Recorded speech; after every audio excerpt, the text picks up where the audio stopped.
This episode is brought to you by Progressive Insurance. Fiscally responsible, financial geniuses, monetary magicians.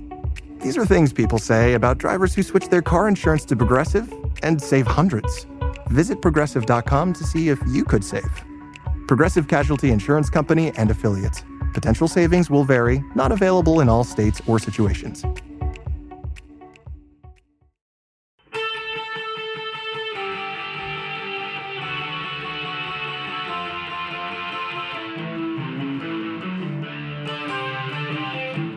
This is the Daily Blast from the New Republic, produced and presented by the DSR Network. I'm your host, Greg Sargent.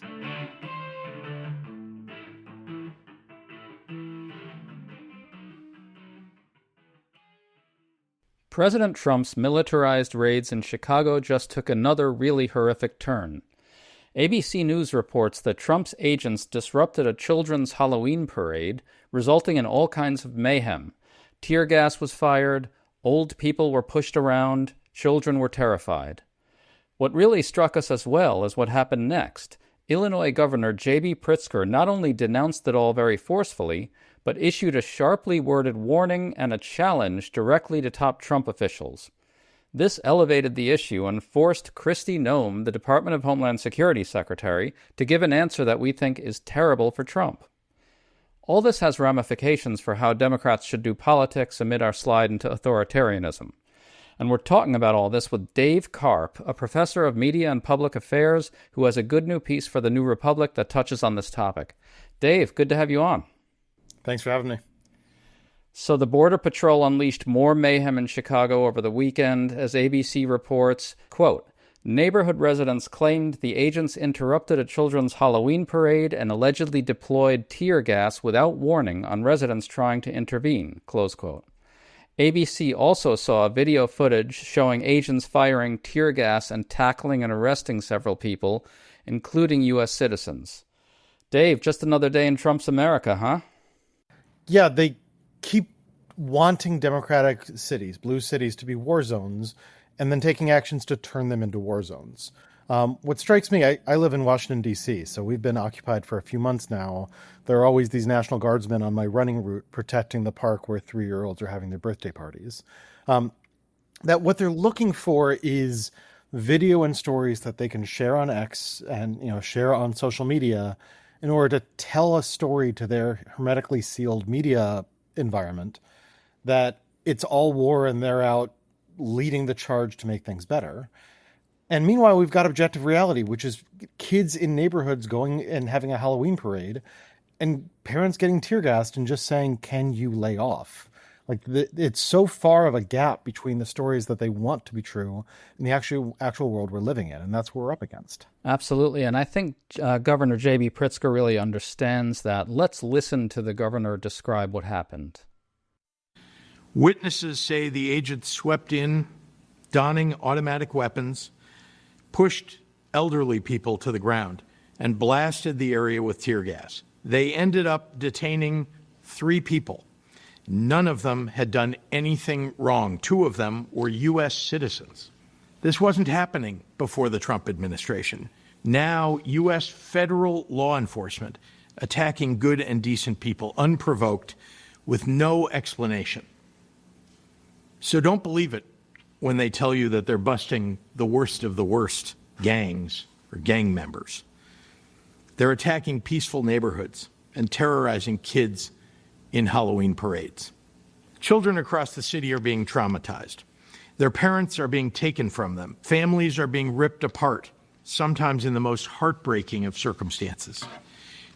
Dave, what I find so striking about that is the way Pritzker is speaking to the people of his city, but simultaneously speaking to the whole country there. It's quite a warning.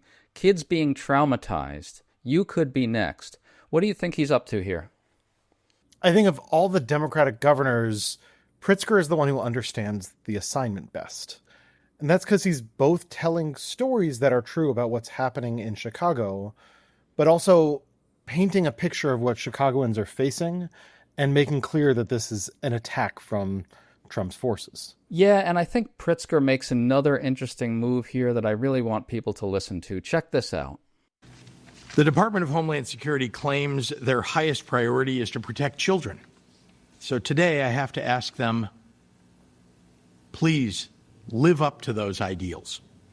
I've sent a letter to Kristi Noem and to the Department of Homeland Security leadership asking them to pause all of their federal agent operations for the entirety of the Halloween weekend. I'm asking for basic human decency. I think their response will be revealing. So there, Pritzker challenges the administration to pause the raids for the good of kids. He knows the administration's not going to agree to that, but this is the point. He's creatively elevating the issue and bringing it national attention. It forces the administration to respond. This is how you need to do politics against authoritarians, right? Right. What he's making clear there, I think he's doing a really crafty job of raising the stakes by making a request that just seems so reasonable. One of the main classes that I teach is strategic political communication, and the trick that I always try to teach people about framing when you are engaged in a framing battle is you want to position yourself as being deeply reasonable and your opponent or the status quo as utterly absurd. And in a lot of strategic campaigning, that's not available, but when it is, that's what you should go to. The demand, not that ICE do no enforcement ever, but instead just the simple demand, can you pause your attacks during Halloween weekend so parents and their kids aren't threatened, is so sharp because he's both right about it. It illustrates the absurdity, but it also puts them in a position of either being reasonable in response and dialing down the attack, or what we know Noem is bound to do, to say, no, we're going to be out there, we're going to keep on attacking, which elevates this point and makes clear this is a governor trying to stand up for his citizens as they are being attacked by Trump's forces. Right, and he doesn't play the kind of game of getting into a debate about whether that's what Trump's doing. He just treats it as an established fact that the Trump administration is actually treating Chicago like an enemy war zone, period. Right, yeah. And of course, Trump hasn't done himself any favors since he keeps on talking about Chicago and other blue cities in those terms, right? From a comms perspective, Trump keeps on stepping on rakes by insisting that whatever world exists inside his head must be the world outside. Yeah, and I thought Pritzker did another thing that was really interesting as well along these lines. He made a direct appeal to Greg Bovino, who's the Border Patrol chief, called on him to pause the terror raids over Halloween for the good of the children. Now, Bovino is a particularly disgusting character. He's been swaggering around these raids like the Robert Duvall character in Apocalypse Now. You can almost hear him saying, "I love the smell of tear gas in the morning, especially in urban areas I'm subjugating." I think the key here, and you're the communications expert, so maybe you could explain this to us. What Pritzker's doing is putting a really vile face on what's happening, right? Which also seems critical. Right. So he's putting a vile face on it. The thing that I would flag, again, from social movement history, when you are strategizing, one of the things you want to think about is, what are the things we're going to do? But then you also want to think about your opponents and your targets and their vulnerabilities. Right, so recognizing that Greg Bovino himself is this disgusting character who, given some rope, will go and use that to rhetorically hang himself, right? Like Bovino wants to be that sort of villainous figure because he likes it. So that means centering him and giving him the opportunity to be the worst possible person on camera is a smart rhetorical trick. Like you wouldn't want to do that against an opponent who's going to understand it's a bad idea for me to perform the villain here. But Bovino and a lot of the people who are left in the second Trump administration relish that and sort of congratulate each other when they do it. And so the least you can do is elevate them, because that then becomes another big part of the story. To stay up to date on all the news that you need to know, there's no better place than right here on the DSR Network. And there's no better way to enjoy the DSR Network than by becoming a member. Members enjoy an ad-free listening experience, access to our Discord community, exclusive content, early episode access, and more. Use code DSR2025 for a 25% off discount on sign up at thedsrnetwork.com/buy. That's code DSR2025 at thedsrnetwork.com/buy. Thank you, and enjoy the show.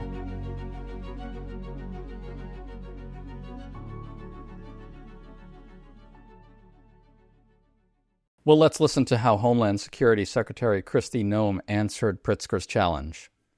Right now, yes. Governor Pritzker has asked for Operation Midway Blitz to be on pause for the holiday weekend. Are you willing to do that? And if you're not, why not? No, we're absolutely not willing to put on pause any work that we will do to keep communities safe.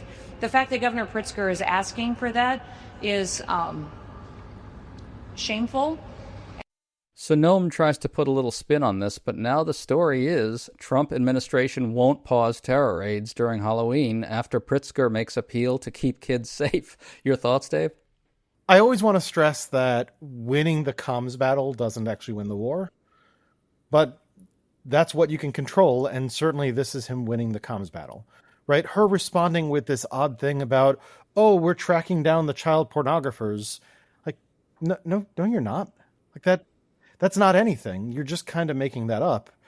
And from a comms perspective, since the follow-up question of what the hell are you talking about is something that she can't answer, that's going to be a dead end for her. And what we're left with is the real story, well framed, of he's asking them just to give kids Halloween weekend. And their answer to that is to get spitting mad and say no. Well, I'd like to ask you to elaborate a little bit on your drawing of a parallel between this and the history of social movements. Obviously, during the civil rights movement, one of the tactics that was employed to really great effect was to provoke the opposition into revealing itself as disgusting and racist and violent, especially, and violent towards people who were being nonviolent. Like, that was the critical thing that they were trying to put on display for the nation.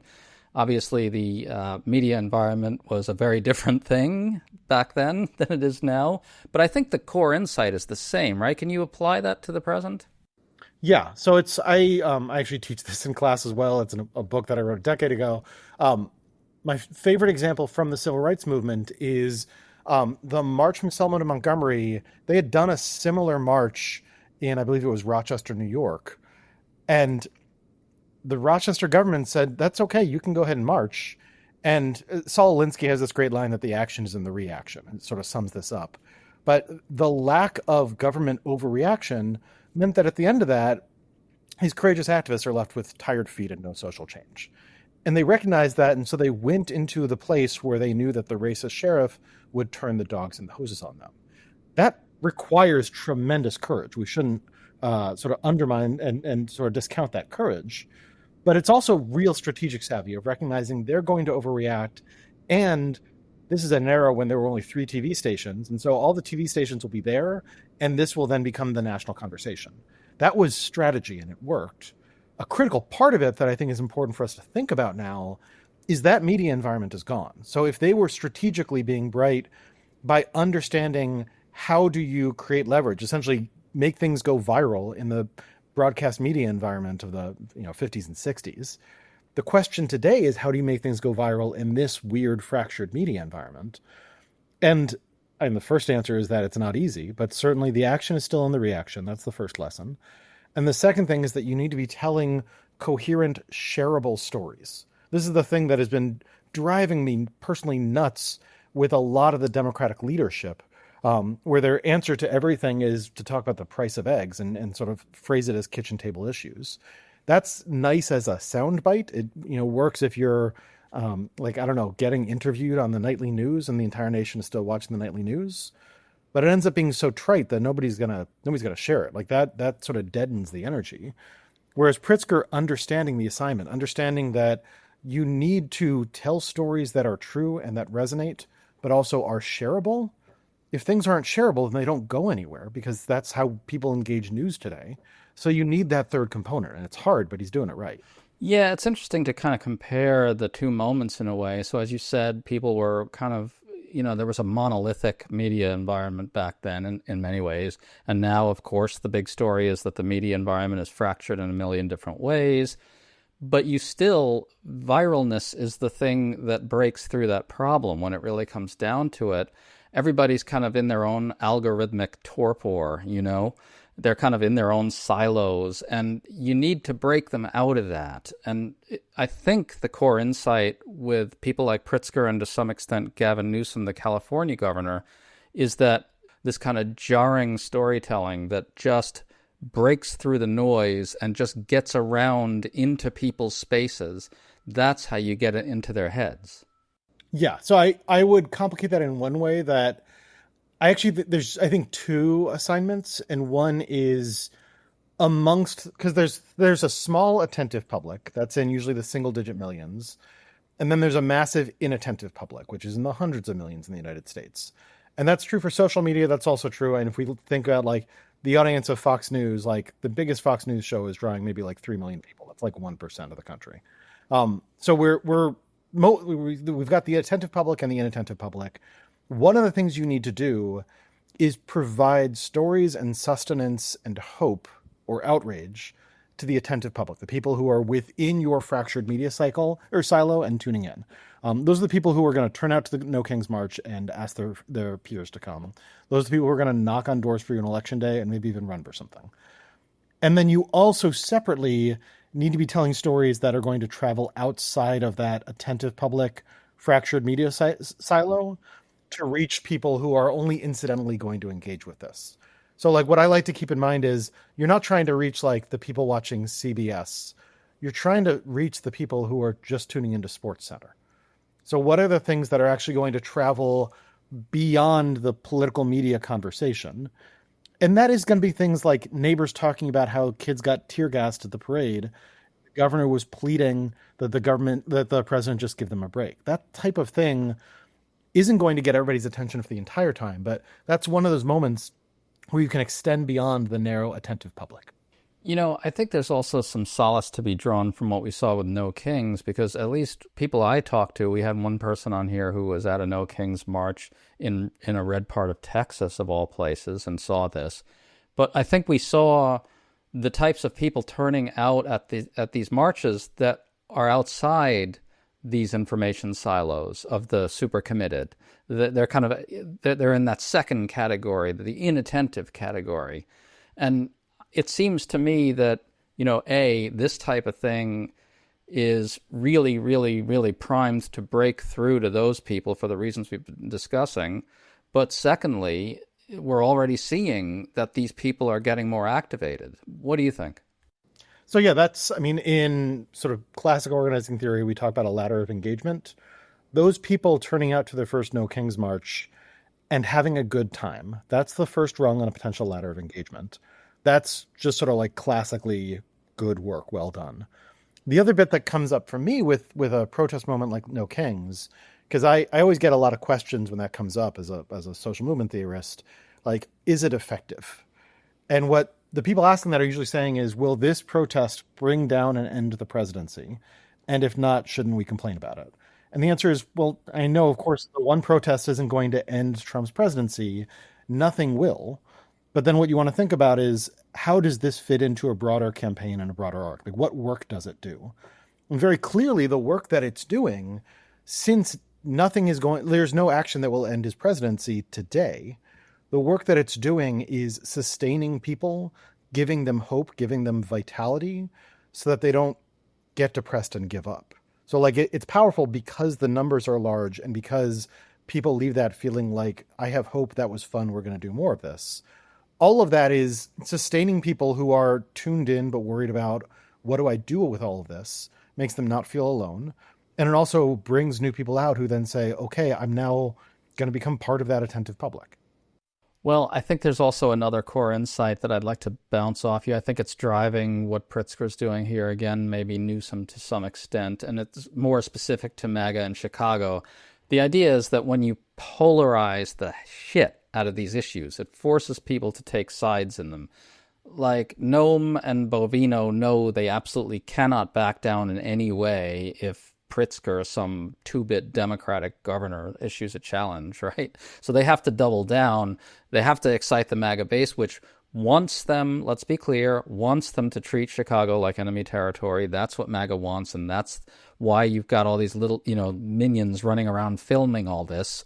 look, we're really crushing the enemy in these cities and so forth. It goes out to the MAGA masses and all.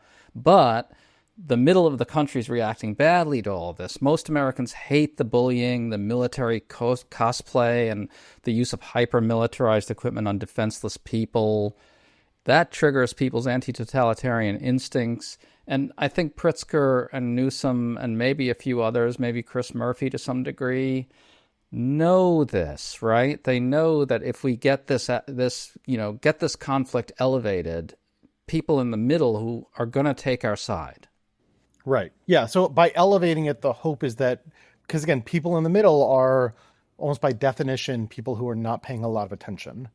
And so you have to craft stories and engage in that polarization. And let's be clear, like, they're not, like, Pritzker isn't seeking out the polarization, he's responding to it, right? Like, he would not be able to engage in these rhetorical acts if Trump hadn't decided, what the hell, let's go send the National Guards from other states to invade. Like, the decision to try to send federal troops to occupy cities that didn't vote for Donald Trump is outrageous. And then the challenge for them is, we need to elevate this outrage so that people are aware, because otherwise it's just the stories in their heads, right? Like, part of the reason why, it seems to me, one of the reasons why Donald Trump thinks that Portland has burned to the ground or is constantly burning is that when he tunes into Fox News, they're showing video from like 2020, like the worst moments in 2020, and he thinks it's live because his brain is soup.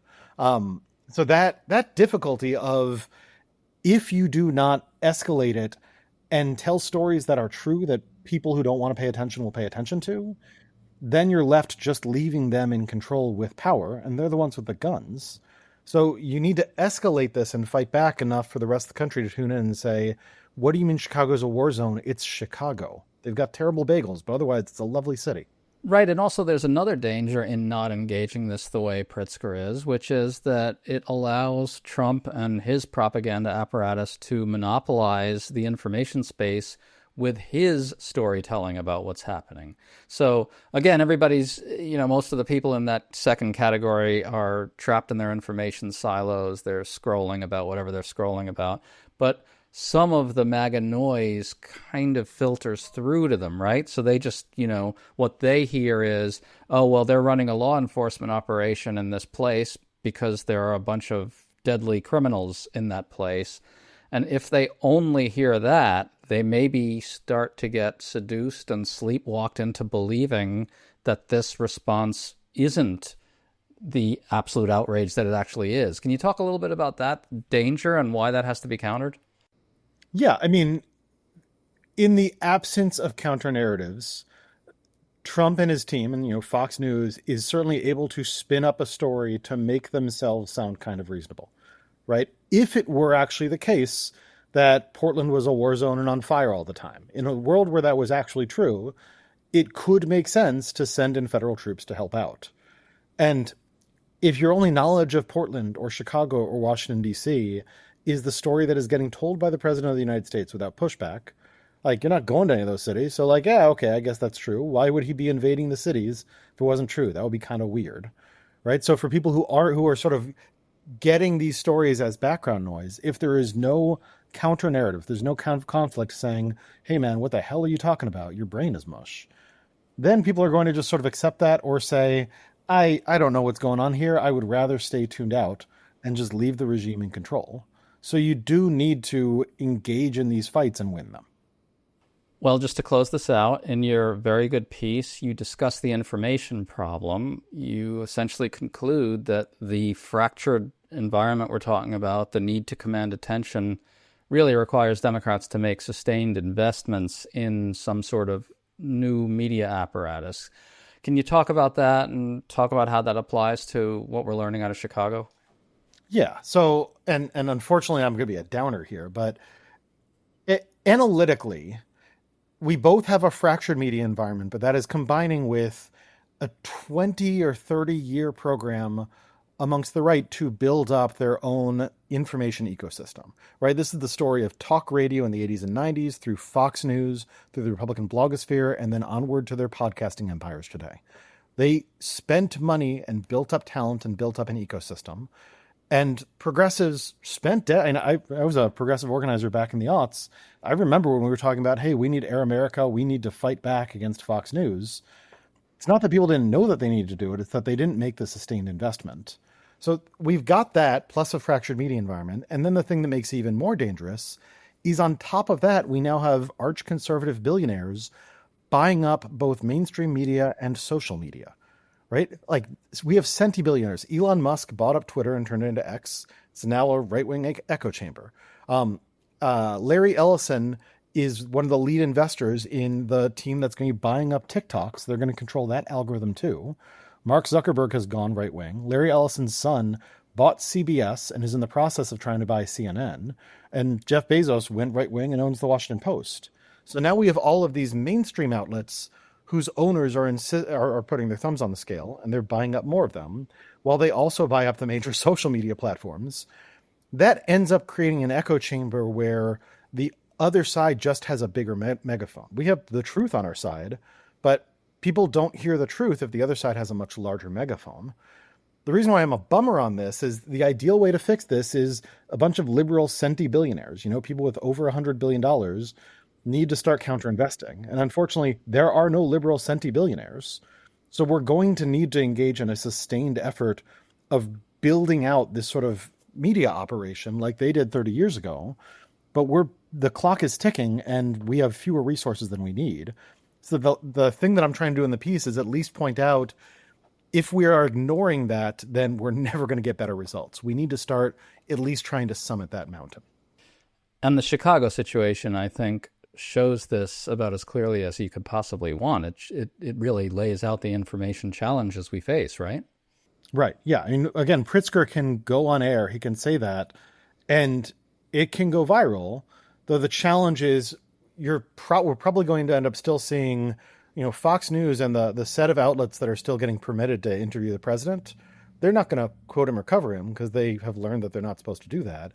And so while in terms of what he's doing on that stage in front of a microphone, I don't think he could do much better. The thing that's going to limit him is, as well as you're playing, you're still on a tilted playing field. Now, Pritzker's a billionaire, so maybe you can invest in some media. That would help. We've also got The Onion, and we've got The New Republic. But we need to take this stuff seriously. Otherwise, even when we're clearly outplaying them in terms of the sort of the basic blocking and tackling of how you do comms, the other side has got too much power. Dave Karp, that was all really beautifully said. I hope Democrats listen to it. They really seem to be reluctant to absorb this type of stuff. Thanks for coming on with us, man. It was really grim, but really, really interesting. Thanks. It's great talking to you.